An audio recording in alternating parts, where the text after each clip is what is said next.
नमस्कार दोस्तों, स्वागत है आपका हिंदी नॉलेज शो में। तो दोस्तों, इंसान के बुरे कर्म कभी भी उसका पीछा नहीं छोड़ते, क्योंकि अगर आपने किसी का बुरा किया है, उसके बाद चाहे आप माउंट एवरेस्ट की चोटी पर बैठ जाओ या फिर पाताल में जाकर छुप जाओ, बुरे कर्म का फल आपको सूद समेत वापस मिलेगा। और इसका प्राइम एग्जाम्पल आज मैं आपको दिखाने जा रहा हूं। दरअसल आप सभी लोगों को याद ही होगा कि भारत पर उरी अटैक हुआ था, जिसमें आतंकियों ने भारतीय सेना के शिविर में घुसकर गोलीबारी करी थी, जिसमें हमारे सैनिकों की शहादत हुई थी। आज पाकिस्तान पर भी कुछ इसी तरीके का अटैक हुआ है। दरअसल पाकिस्तान की सेना ने खुद ये बात बताई है कि पाकिस्तान के अंदर बलूचिस्तान के विद्रोहियों ने 2 बड़े हमले किए हैं। पहला हमला हुआ है बलूचिस्तान के पंगूर जिले में, और इस हमले में पाकिस्तानी सेना को भारी कैजुअल्टी हुई, लेकिन इसके बाद जो हुआ उसने तो पूरे पाकिस्तान को शॉक कर दिया।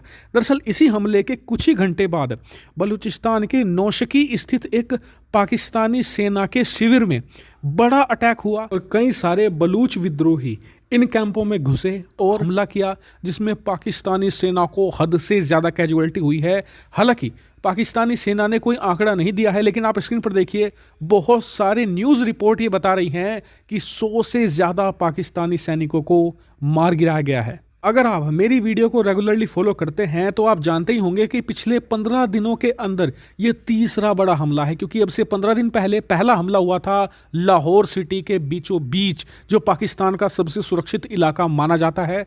उसके तुरंत बाद बलूचिस्तान में ही पाकिस्तानी सेना के चेक पोस्ट पर हमला हुआ था, और आज तो बलूचिस्तान के विद्रोही पाकिस्तानी सेना के शिविरों में घुस आए। और इन हमलों से आपको अंदाजा लग गया होगा कि बलूचिस्तान पर पाकिस्तान का अब कितना कंट्रोल रह गया है।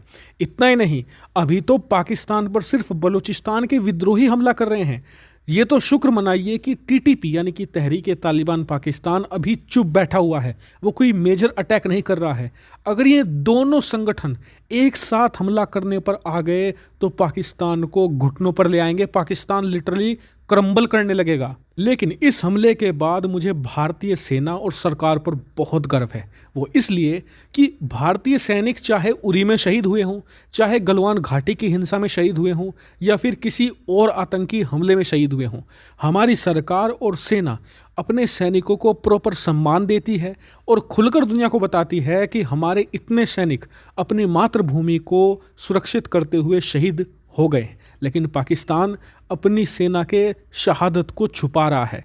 पाकिस्तानी सेना और सरकार की ये बहुत बड़ी कायरता है, क्योंकि सैनिक चाहे किसी भी देश के हों, जब उनकी शहादत होती है तो उन्हें प्रॉपर सम्मान मिलना चाहिए। लेकिन दुनिया में सिर्फ 2 ही देश हैं, चीन और पाकिस्तान, जो अपने सैनिकों की शहादत को छुपाते फिरते हैं। ताकि कितने पाकिस्तानी सैनिक शहीद हुए हैं, कई इस पर रिपोर्ट कह रही हैं कि 100 से ज़्यादा, कई कह रही हैं 45 से ज़्यादा, लेकिन अभी प्रॉपर आंकड़ा निकलकर सामने नहीं आया है। लेकिन एक बात तय है कि कैजुअल्टी बहुत ही ज़्यादा हाई है और मल्टीपल नंबर्स में है। ऐसे में 1-2 दिन के अंदर जैसे ही इस पर कंफर्मेशन आ जाएगी प्रॉपर, मैं आपको इंस्टाग्राम या ट्विटर पर इसकी जानकारी दे दूंगा, आप मुझे वहां पर भी फॉलो कर लेना। हालांकि इस पूरे मामले पर आपका क्या विचार है, कमेंट करके जरूर बताएगा। साथ ही वीडियो को शेयर कीजिएगा। फिलहाल इस वीडियो में इतना ही। Thank you very much for watching video.